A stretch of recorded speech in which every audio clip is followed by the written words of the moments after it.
10 de la mañana con 10 minutos, después de 4 meses en el anexo de la cárcel Capitán Llaver, los ex ejecutivos de la Polar, Pablo Alcalde y Julián Moreno, dejaron el lugar para cumplir arresto domiciliario y arraigo nacional durante el tiempo que dure toda la investigación. Quien accedió a revocar la prisión preventiva fue la segunda sala de la Corte de Apelaciones de Santiago. Analizamos este tema, que ha tenido argumentos a favor y en contra. Nivaldo Musati está en la radio Bio Bio con ese análisis. ¿Qué tal, Nivaldo? Hola, ¿cómo estás, Vero? Relevante lo de ayer, ¿en qué sentido? Fíjate, sobre todo en el tema de la exposición pública nuevamente del caso La Polar, que a mi juicio lo relevante es que es un caso emblemático.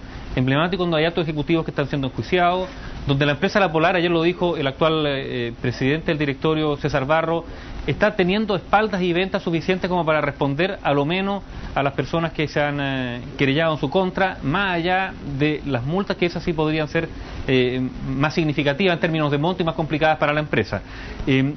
Yo lo que quiero decir que el caso de La Polar, su valor, más allá de lo que se llegue al término, digamos, en el proceso judicial, es un valor básicamente simbólico. Y está en un contexto del año 2011, de movilizaciones, por ejemplo, donde mucha gente se movilizó a partir de una especie de desasosiego, de malestar, que estaba relacionado con un concepto que era el concepto de abuso. Tanto en el tema educacional, abuso por aranceles muy altos y mala calidad, como en otro, en el caso de La Polar también fue el símbolo del abuso de las grandes empresas respecto a los consumidores. No es bueno generalizar, pero esa sensación de malestar cruza a buenas partes de los consumidores en la relación con grandes empresas. Estamos hablando con servicios básicos, pero también con empresas como el retail, y el caso de La Polar se transformó en el emblema de aquello. Desde esa perspectiva yo creo que es muy importante que lo del caso de La Polar, no solo por las sanciones que puedan derivarse de esto, sino sobre todo por un ajuste en la normativa y una especie de alerta que ha sido significativa respecto a las autoridades que tienen que fiscalizar. Y pongamos simplemente como un simple ejemplo respecto a dónde debiera ponerse la lupa.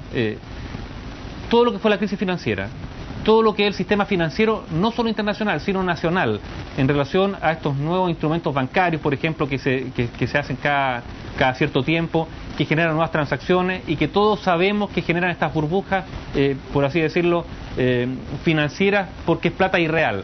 Bueno, yo creo que lo de La Polar puede también servir en una perspectiva mucho más amplia para que nuestras autoridades, y de ahí vino el CERNAC financiero, ¿recuerdas tú? Bueno, para que nuestras autoridades se den cuenta que ante estos grandísimos negocios, obviamente el consumidor es simplemente un microbio frente a ello, y que sin el apoyo de instrumentos con respaldo estatal no tiene ninguna posibilidad de lidiar ni siquiera de igual a igual, sino de hacer valer sus derechos. Y por lo tanto, más allá de lo que ocurra a nivel de los tribunales, de las sanciones que se puedan aplicar, de las multas que la multitienda finalmente va a tener que pagar, de las repactaciones, etcétera, etcétera, aquí la señal, a mi juicio, más relevante es que el Estado se da cuenta que no puede dejar al consumidor desprotegido frente a estas empresas gigantescas, porque si no, simplemente estas empresas terminan aplastando a sus consumidores. Bien, Nivaldo, gracias por el comentario, que tengas un muy buen fin de semana. Tú también. Gracias, chao.